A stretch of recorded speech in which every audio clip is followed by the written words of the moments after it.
Dear participants, my name is Dr. Julia Zając, and I have a great pleasure to welcome you at another EuroBloodNet's first day webinar. Before we start, I would like to ask you to mute your microphones and switch off your cameras to maintain better streaming quality. It's very important. And if you have any questions about the presentation, please write it in the chat, as at the end of the lecture, there will be a discussion where all your questions can be addressed.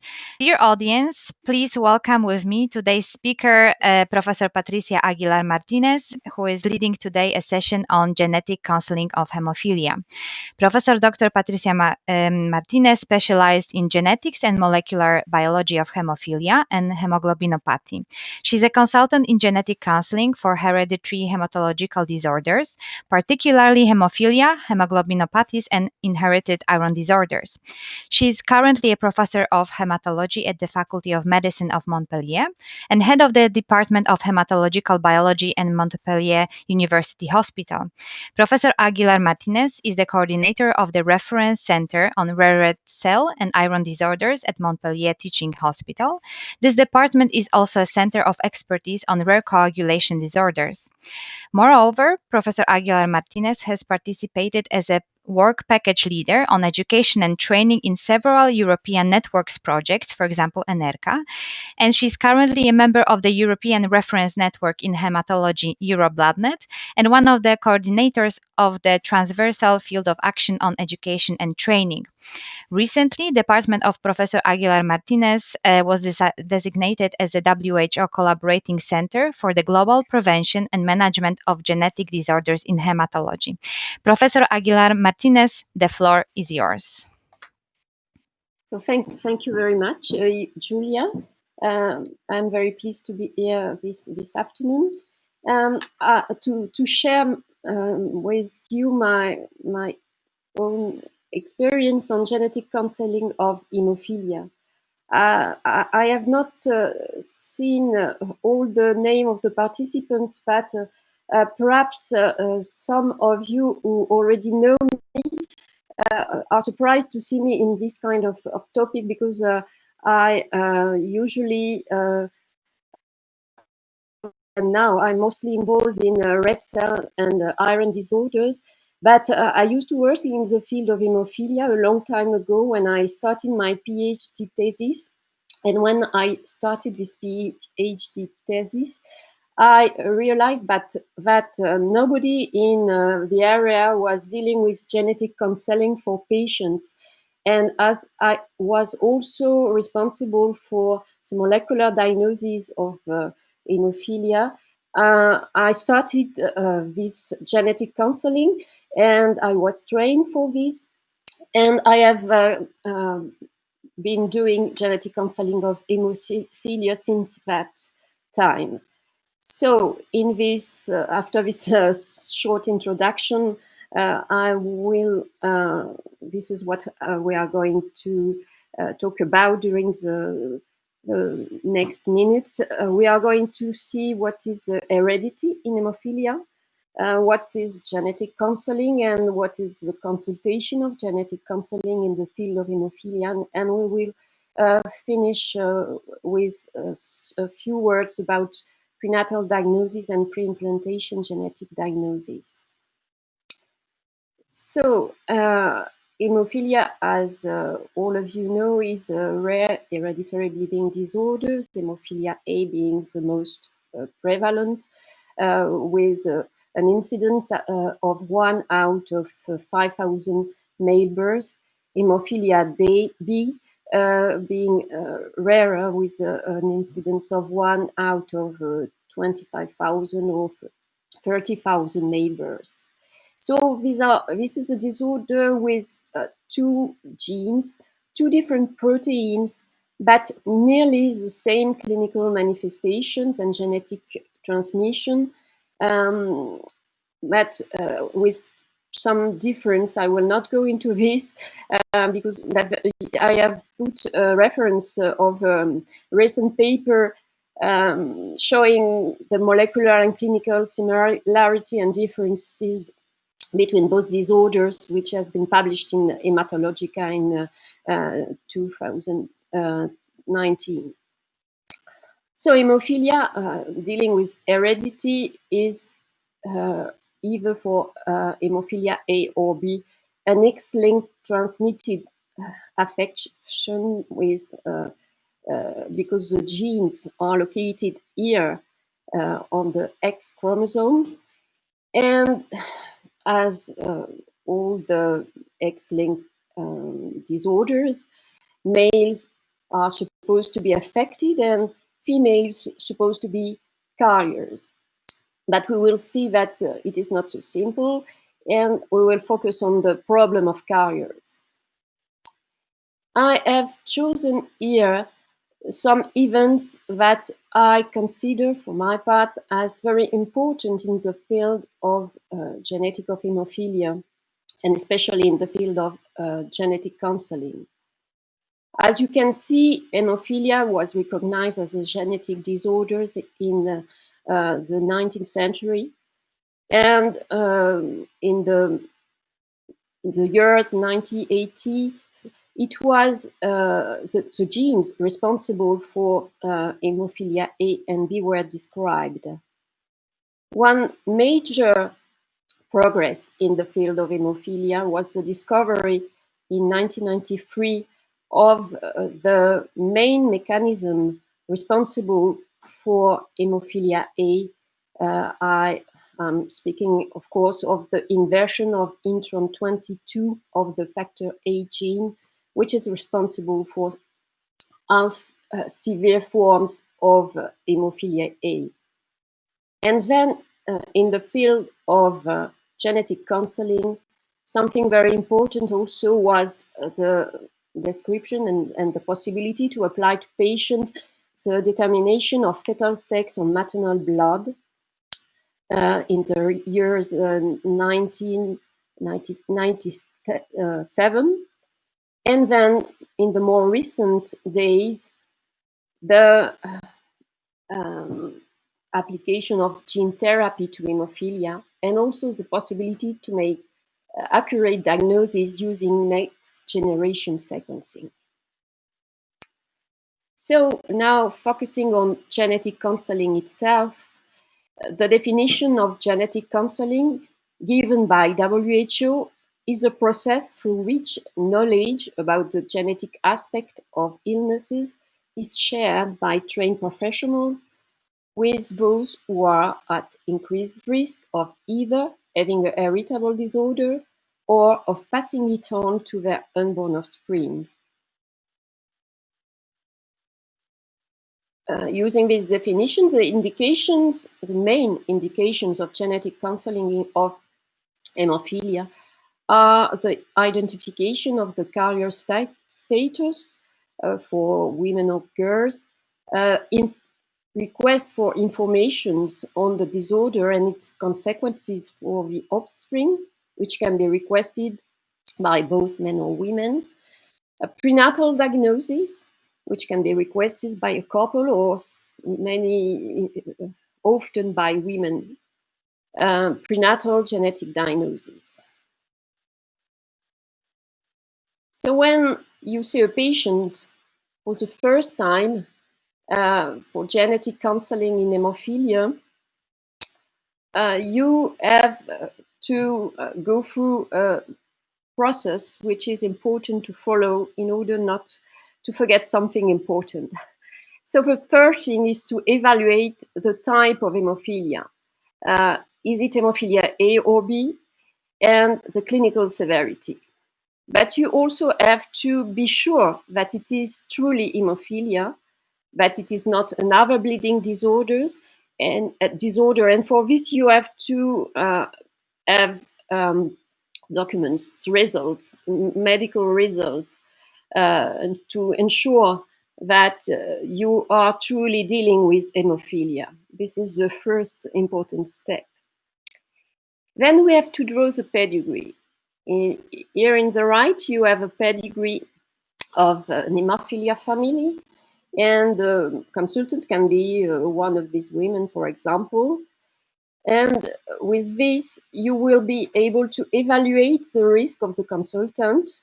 Is it an affected male? Some affected male consult in genetic counseling. Is it a female? And the question here is she carrier or not carrier? Is she obligate carrier, potential carrier? We are going to see these terms. Then you will probably prescribe laboratory tests. And among these tests, you have at your disposal coagulation tests and genetic tests. So the first question, what is the type of hemophilia? So you have to be sure, as I already previously said, that the kind of hemophilia is A or B, using factor 8 or 9 activities, of course. The severity, the clinical severity of the disorder, is it a severe form, which is usually defined as factor 8 or 9 less than 1%, moderate, 1 to 5%, or mild? And then you draw the pedigree. And drawing the pedigrees allows you to identify the kind of transmission in the family. Is it a family form, which is the most prevalent form you can see in genetic counseling, or is it a sporadic form, which represents about 30% of the cases? A family form is very easy to recognize because you have several hemophilia patients in different generations of the pedigree. When you draw the pedigree, the hemophilia patient is represented by a dark square. Females are represented by circles, as you know, and carriers here are represented by this dot on the circle. For sporadic forms, you only find one hemophilia patient, even when drawing a very extensive pedigree. These forms are ones of the most difficult in genetic counseling. So then the next step will be to evaluate the risk of the woman who is asking genetic counseling. Is she a carrier or not a carrier? The definition of a carrier is a girl having one X chromosome with a second variant on the factor 8 or factor 9 gene, and one with a normal X chromosome. When you are a carrier, there are consequences for your offspring and also for yourself, for the carrier itself. And it is important to address both questions with the woman and her family. So what are the consequences for the offspring of a carrier father?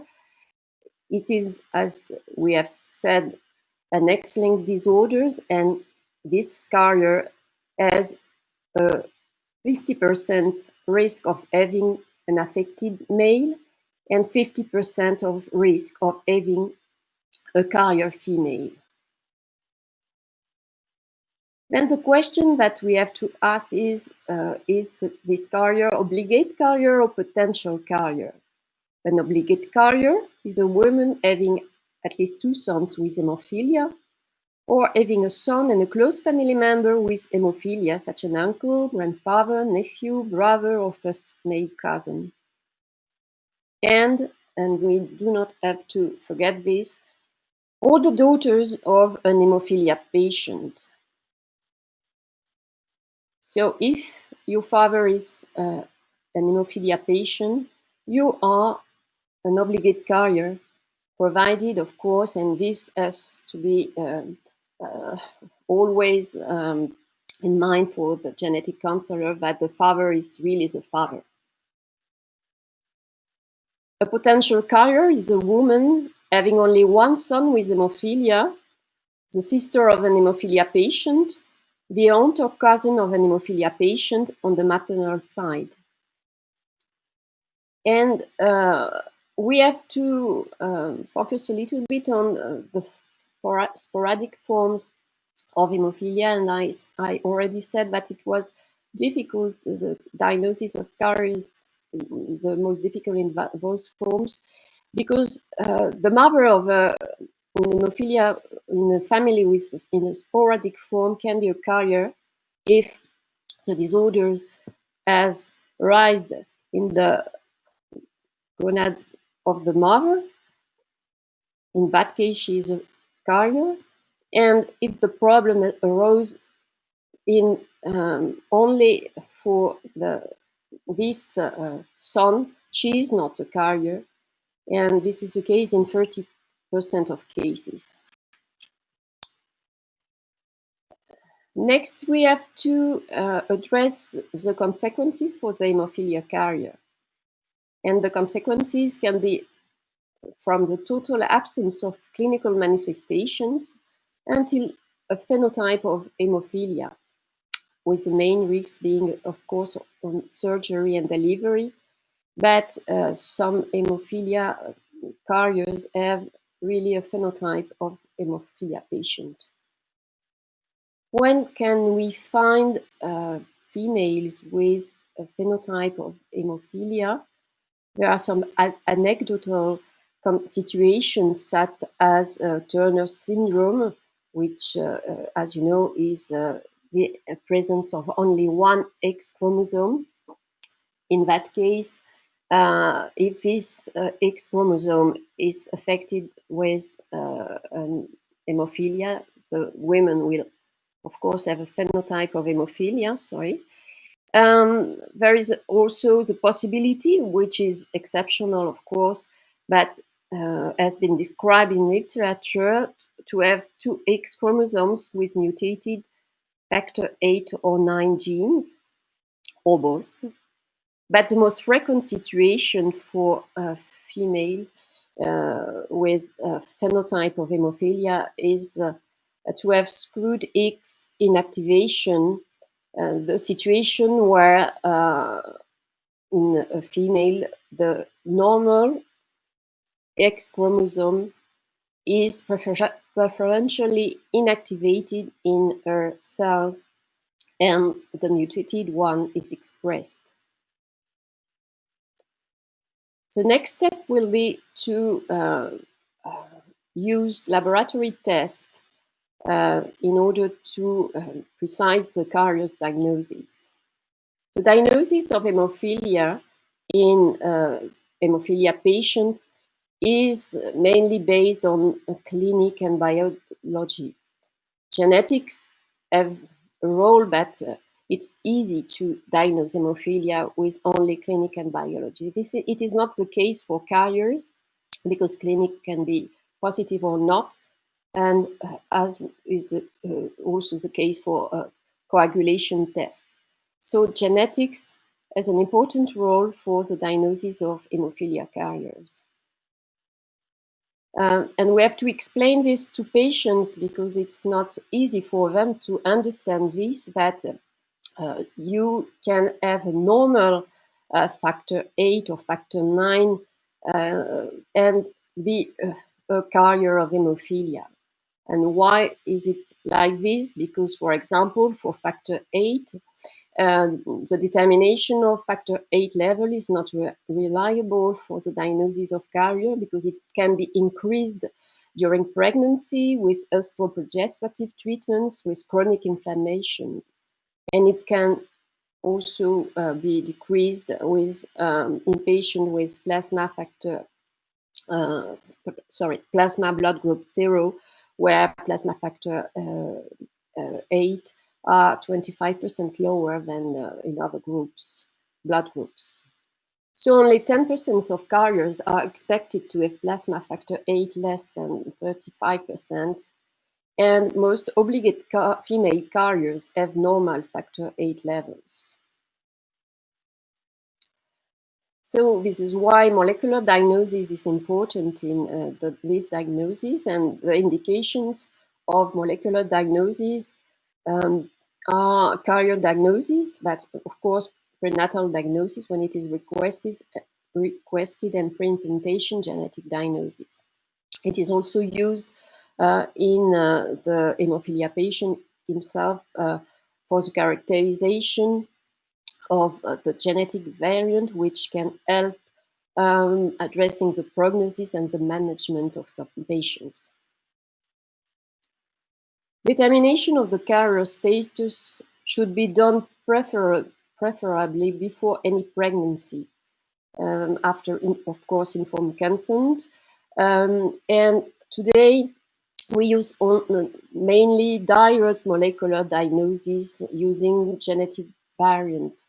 I say today because when I started my work on hemophilia a long time ago, we had not the possibility to do that. And diagnosis of carrier was mainly based on what we call haplotyping, which is the segregation of polymorphic markers in a family. Today, this is very rare, can be used in some very special cases, but of course, we have now tools to identify genetic variants. So once you have identified the variant, you are able to propose a second consultation to the patient and to announce and confirm the diagnosis. Can be a good news if the female is not a carrier, but you might sometimes have to control or to propose a control on a second sample, even a second genetic control, or the female is a carrier. You have then to explain the genetic risk, the transmission to the offspring, and also the available reproductive options for the couple, such as having an hemophilia boy, which is today an option which is one of the most frequently chosen by the couple to opt for prenatal diagnosis of pre-implantation genetic diagnosis. And you have also to address the risk of personal bleeding for the carrier women. That is a carrier with low coagulation factor 8 or 9 levels.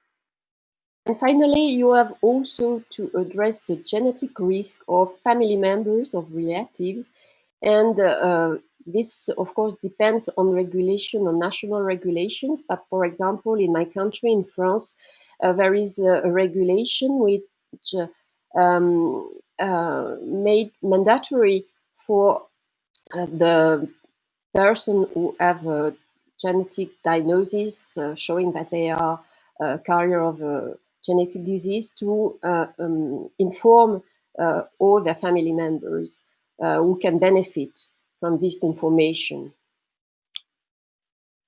There are some difficulties in hemophilia carrier testing, and I have listed some of them.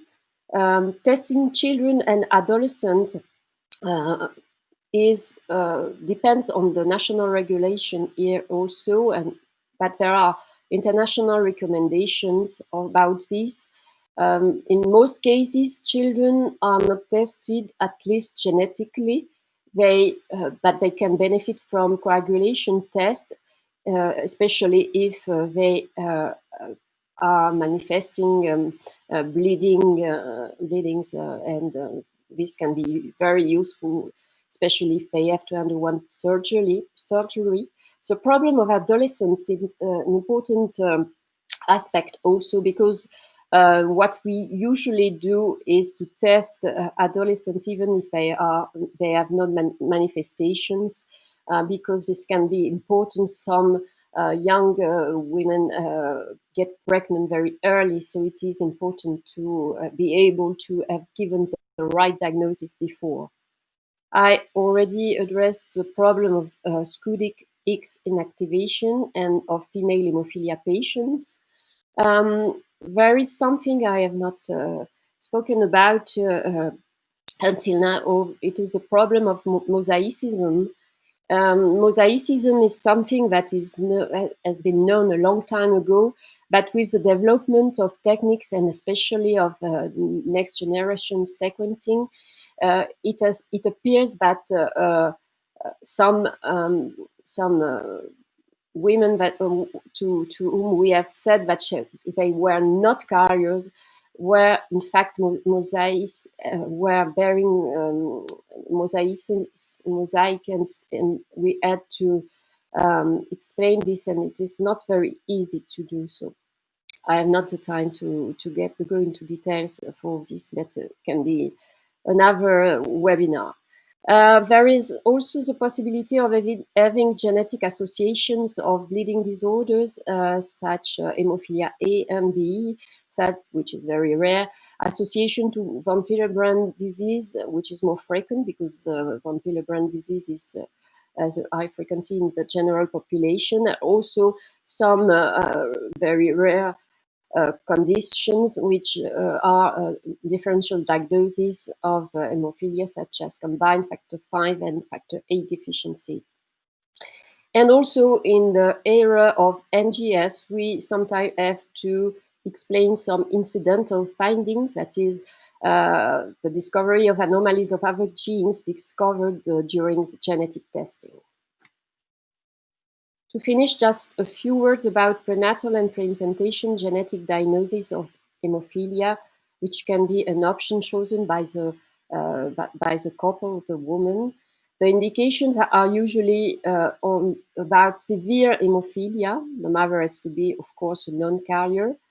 In France, genetic counseling is mandatory to request when prenatal diagnosis is requested, and this is a multidisciplinary decision, not the decision of a single physician. But the final decision is up to the woman and the couple. And in my experience, really, it depends mainly on the personal and family history of the woman of the family. For those who are interested in this question, I have noted reference here of a recent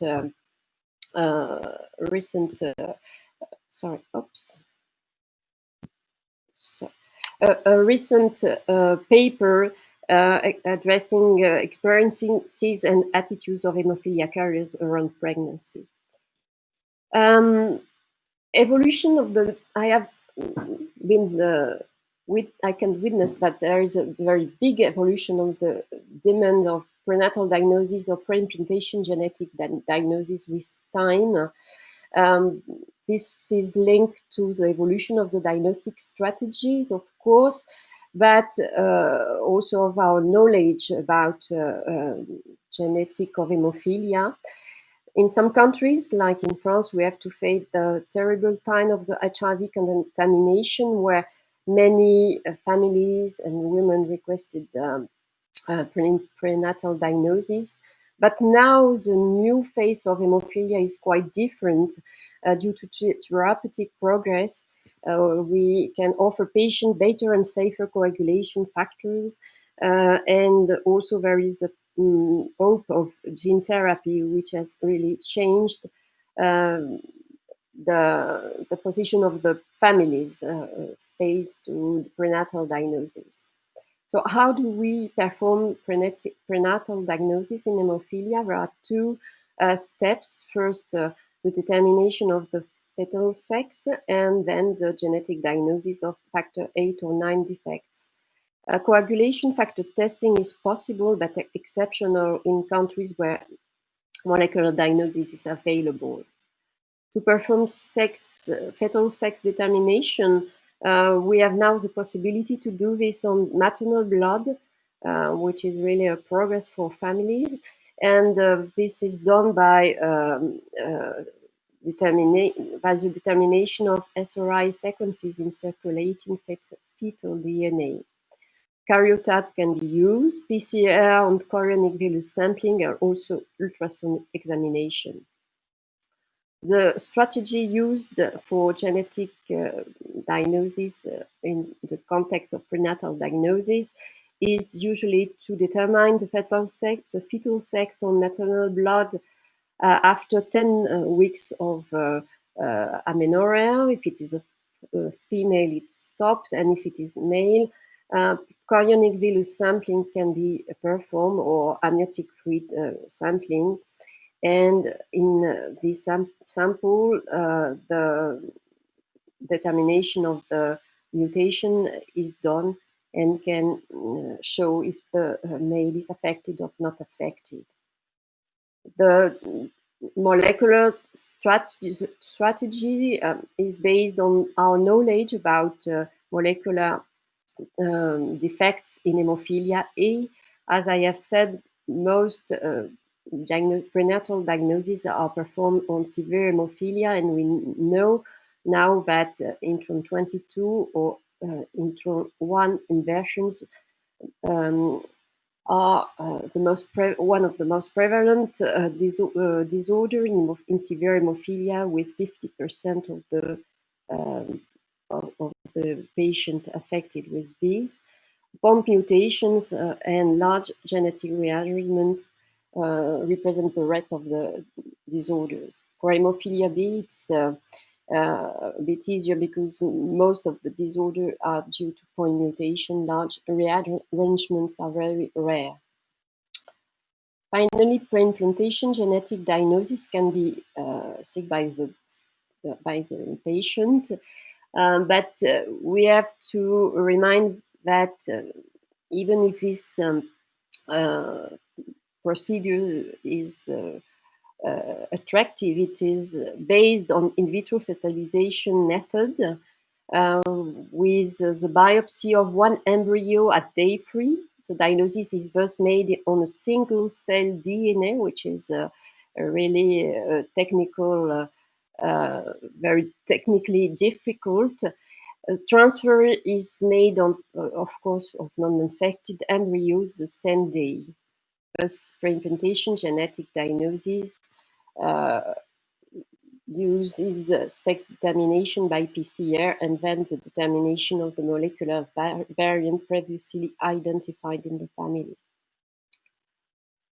I have finished this presentation, and I would like to conclude by saying that there have been a tremendous development of genetic knowledge over the past 3 decades, with an increasing complexity. We have now fewer requests for prenatal diagnosis.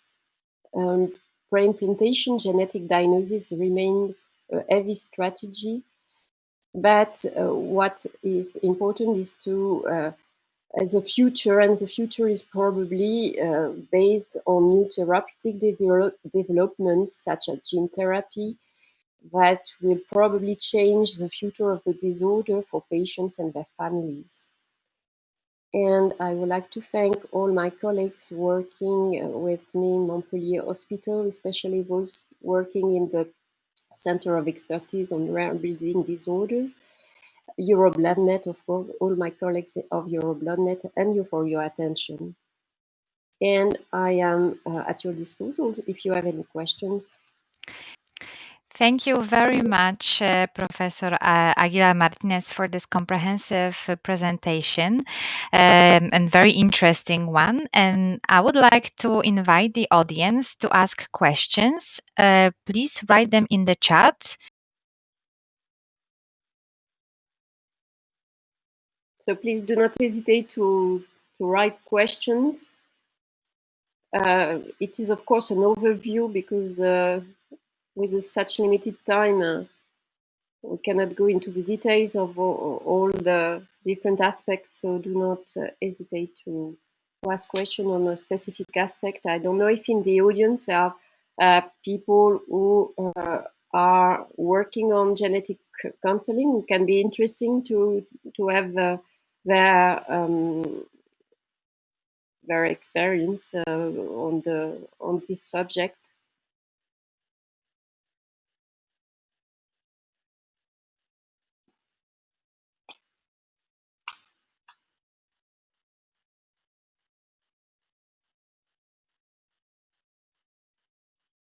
Oh, okay. There is a question concerning by Immacolata Andolfo regarding the prenatal diagnosis of hemophilia. Which kind of NGS approach do you use? I'm sorry, Immacolata, but I have stopped working on the molecular genetic of hemophilia a long time ago. So this is not done in my hospital, and we do not perform ourselves prenatal diagnosis. I only work on the field of genetic counseling for this disorder, not on the field of molecular diagnosis.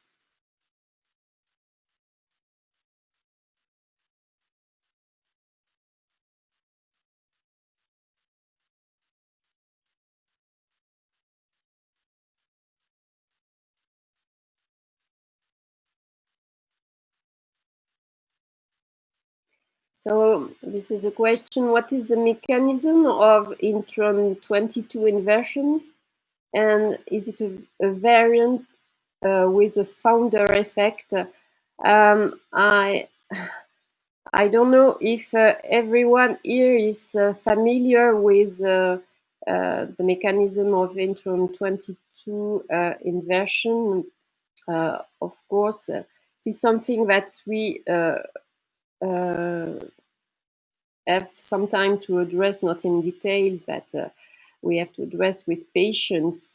I have this slide which can explain what happens. In fact, as probably many of you know, inversions are due to the presence in the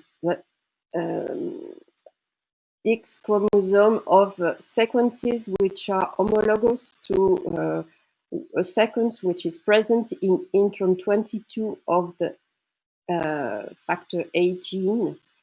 And during the meiosis, especially of males, because they have only X chromosome, there is a mechanism which is possible of recombination between these sequences. And this is why it is a recurrent mechanism. It can appear in family which are not related. So there is no founder effect. In fact, it is not a founder effect. It is a mutation that happens several times in different families.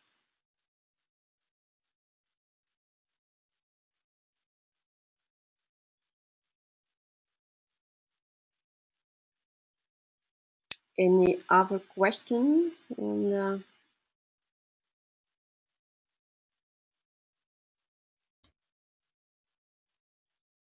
Okay, another question. What are the indications of pre-implantation genetic diagnosis in hemophilia? It is not a very easy question.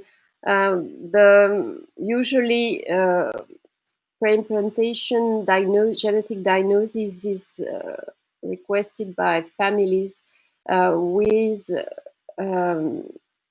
in different situations. First, there are families for whom the possibility of prenatal diagnosis is not an option for example, religious reasons. Then there is also a subset of patients who had a very bad experience with prenatal diagnosis. For example, some carriers who have had several prenatal diagnoses with termination of pregnancy because they each time an affected boy. So they sometimes request pre-implantation genetic diagnosis after that. Well, I think that in my experience, these are the main causes of demand, and sometimes people, because they don't want to perform prenatal diagnosis at all.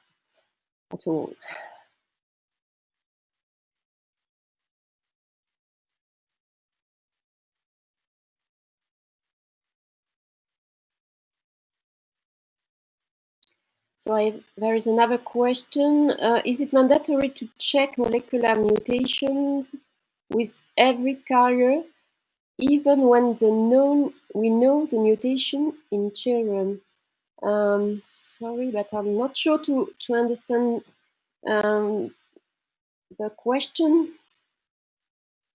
With carrier, even when we know the mutation in children. You mean if the diagnoses have been done in the child if we have to check if the mother has the same mutation?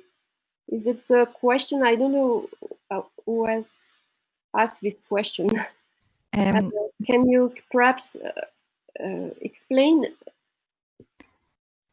I would only advise to send the message to everybody, because it was sent to us privately, but maybe in the chat by clicking send to everyone, it would be easier to explain the question. Or maybe to unmute the microphone and Yes. Hello. Good evening. This is Damien Barrois from Guadeloupe. Yes, my question, I'm sorry for the English. My question was I have children with a diagnosis of hemophilia, and now I'm taking over this center, this hemophilia center, and I have consulted the mother of hemophiliac patients, and I asked for the I've tested their level of factor VIII, but I heard that my question was, do I have to also to ask for a molecular diagnosis by biology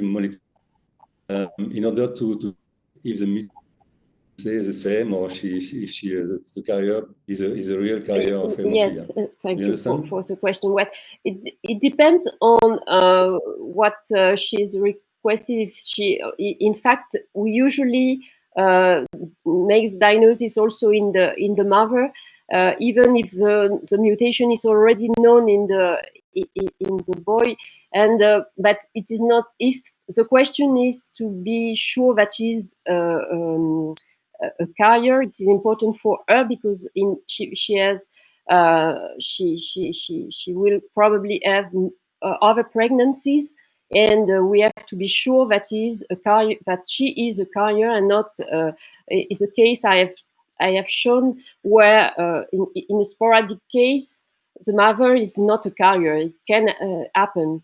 So if the question of this women is for new next pregnancies, the answer is yes. You have to request for molecular diagnosis for her, because you will not be able to give her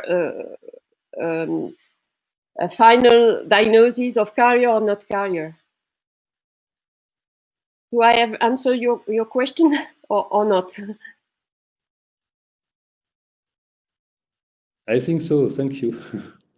Thank you. If not, you can write the question in French to me after the webinar. I will be happy to answer. I have yes, of course. No, I was wondered for no, okay. Thank you. I will write to you later on. Thank you. So there is another question from Roberta Russo.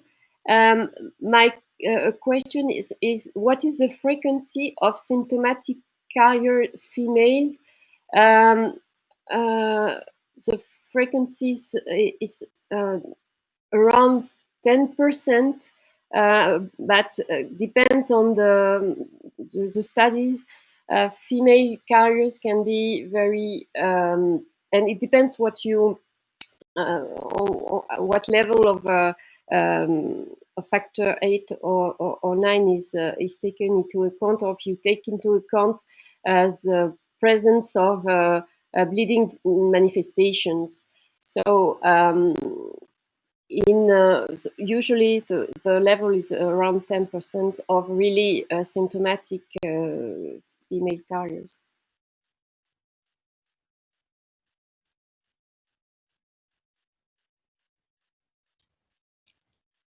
And thank you Professor Aguilar Martínez, for leading this great session on genetic counseling of hemophilia. And also thanks to the audience for your participation. And before we go, I would like to invite you to fill in the survey we'll send to you after this webinar. It's very important for us because we can fine-tune this webinar program according to your expectations. And it will take just 2 minutes. And of course, I would like to invite you to register to the upcoming webinars. The next one will be very soon, next week. And of course, please subscribe to our newsletter, follow us on Twitter, LinkedIn, and Facebook. And please visit us at the EuroBloodNet's Edu YouTube channel, where we publish all the webinar sessions. Thank you very much, Professor Aguilar Martínez.